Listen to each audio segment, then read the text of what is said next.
Você percebe uma busca maior das mulheres a se aproximarem mais de Deus antes do que os homens? Ou não? Você convivendo com elas Acho lá? que sim. Acho que as Por mulheres... que será? Elas são emotivas, né?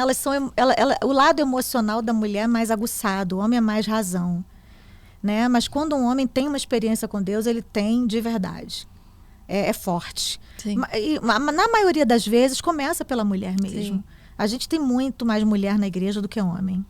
E elas estão lá guerreiras, orando pela família, intercedendo pelos maridos, pelos filhos. E daqui a pouco vem todo mundo. Daqui a pouco, quando a gente menos espera, quando a gente menos espera, tá lá o pai, a mãe, o marido, sabe, o filho, vem à frente, se reconcilia ou aceita Jesus como Salvador. E a mulher tem sido esse canal. Sempre foi, desde a época de Jesus Cristo, né? As mulheres mantenedoras do ministério de Jesus, as mulheres que oravam, as mulheres que foram ungir o corpo de Jesus quando ele foi sepultado e que levaram a notícia para os discípulos que ele havia ressuscitado.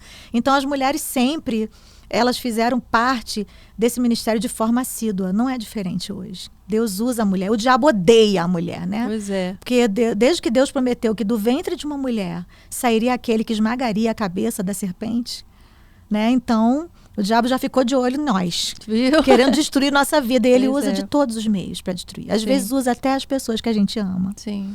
Mas a gente tem uma promessa que é maior do que a derrota, que é maior do que a tragédia, né? E por isso a gente se mantém de pé. E eu louvo a Deus pelas mulheres que ele tem levantado como você, né? Mulheres de Deus para influenciar essa geração. Porque tem tanta mulher aí influenciando para o que não presta. Porque quando eu vejo uma mulher linda, loira, bela e cheia de bom conteúdo como você, se dispondo a fazer um trabalho como esse, Karina, é muito de Deus.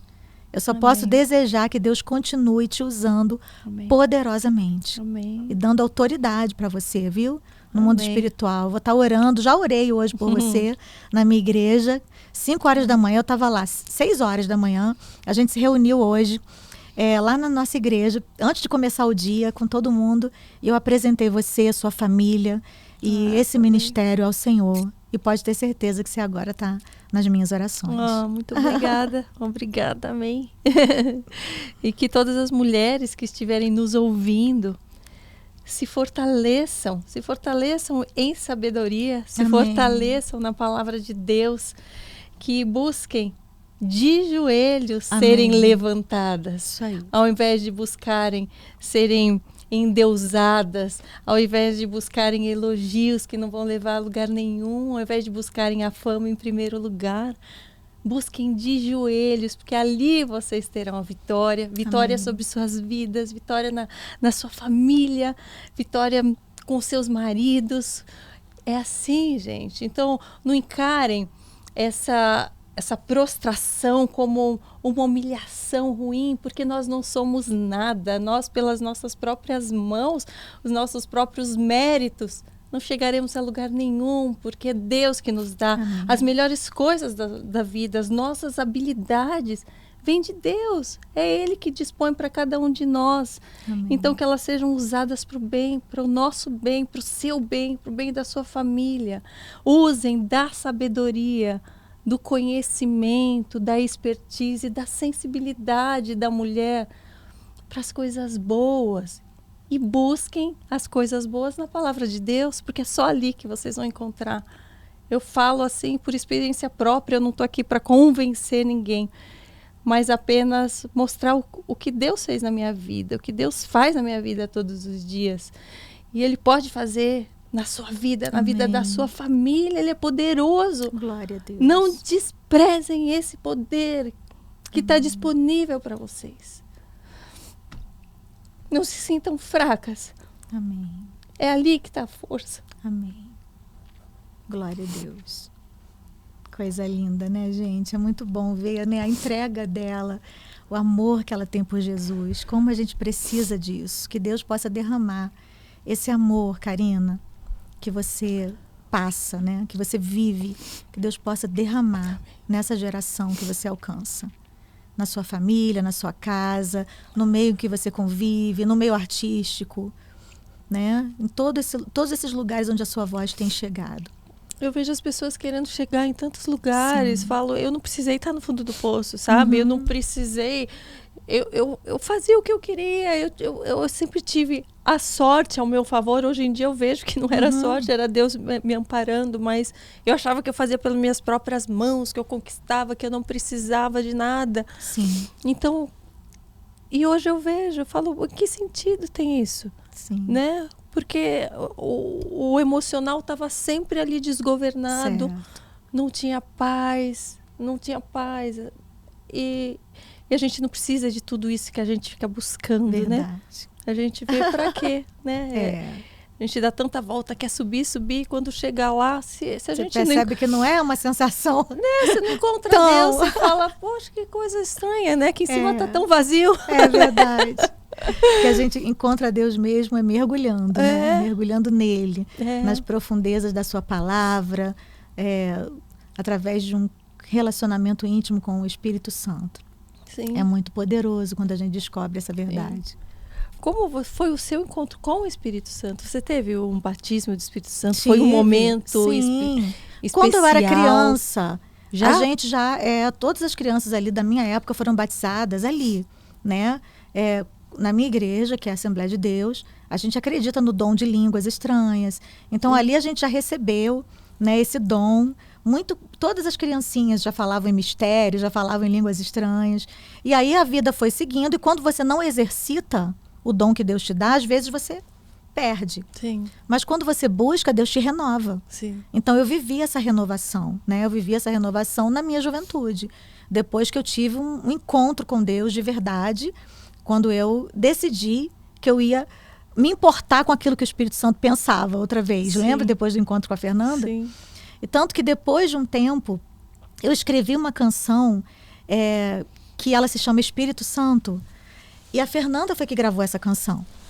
Mas como eu escrevi essa canção? Foi quando uma mãe, uma das minhas intercessoras, ela estava com a filha passando um momento dificílimo, terrível.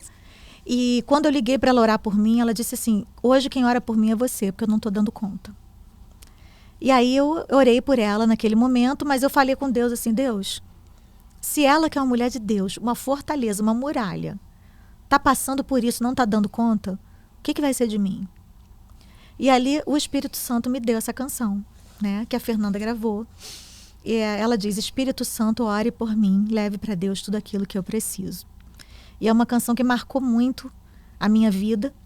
E ela retrata exatamente o que é esse relacionamento com Deus através do Espírito, sabe? Quando a gente não dá conta, quando a gente não tem palavras, quando a gente não sabe o que dizer para Deus, a gente tem alguém que intercede por nós com gemidos inexprimíveis, que nos ajuda nas nossas fraquezas, que coloca na nossa boca a oração que a gente precisa fazer e nem sabe como. Sabe? Naquele momento que você só tem gemidos. Sim. E aquele som, Deus identifica, Ele sabe o que você está querendo dizer. E eu acho que não é um momento, Karina, é uma construção. As pessoas, elas estão procurando por soluções imediatas para problemas Sim. que são, vamos dizer, eternos. Porque a nossa vida é eterna. Sim. A gente vive aqui um período, depois tem a eternidade. E a gente não está treinando para uma morte eterna, a gente está treinando para uma vida eterna. Uhum. É importante que a gente treine vivendo. Sim. Então, enquanto a gente vive, a gente passa por luta, mas a gente também se alegra. A gente também, sabe, experimenta desse refrigério, dessa presença gloriosa de Deus, que é o que nos dá força para a gente conseguir superar nossas dores, crises e dificuldades. Eu costumo dizer que a vida do crente, ela não é como uma tempestade constante, de vez em quando tem uma bonança. Não, ela é uma bonança e de vez em quando tem uma tempestade. Uhum. E se a gente não se equilibrar na tempestade, a gente vai ela dura perder. Bem mais. Exatamente. É porque a gente vai cair no mar. Sim. E aí é pior, o trabalho é maior, né? Sim. Então a gente precisa estar onde? No lugar Sim. que Jesus está, no lugar de descanso. Né? Se ele descansa na tempestade, eu descanso com ele, porque eu estou com ele, eu estou assentada com ele, nos lugares celestiais, em Cristo. A Bíblia diz que eu estou nesse lugar. Então eu tenho que olhar para a vida com o olhar dele, com essa perspectiva. Então, eu acredito que essa vida, né, esse encontro com o Espírito Santo é algo diário.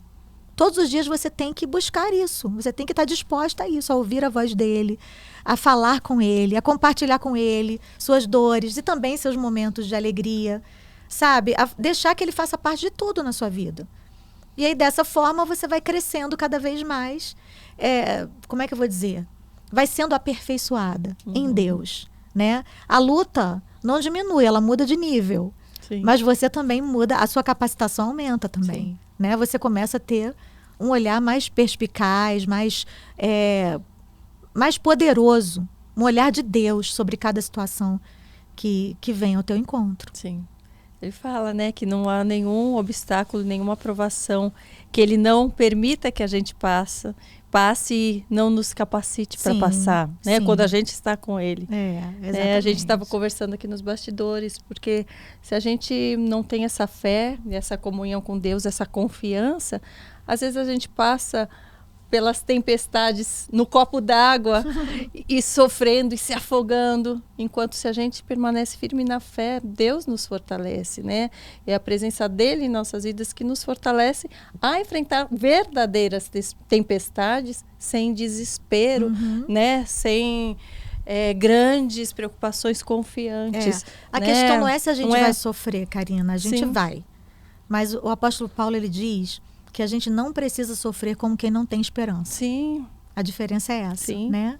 Quando a gente tem esperança, a gente consegue encarar as dificuldades com um olhar diferente. Sim. Né? Você vai se entristecer, né? Você vai sofrer pela situação que você gostaria que fosse melhor, vai sofrer pelo outro que às vezes não está enxergando de uma forma que você vê que é claro e que está errado. Então a gente sofre pelo outro, por nós, pela situação. Né? Não é o não sofrer, é achar que tá tudo legal, eu tô com Deus. É superar, né? É a superação. É ser superior às dores que tentam nos paralisar. É como a águia, voa acima das tempestades. Sim. Ela usa a tempestade como pano de fundo. Sim. Né? Ela voa acima. A gente tem que...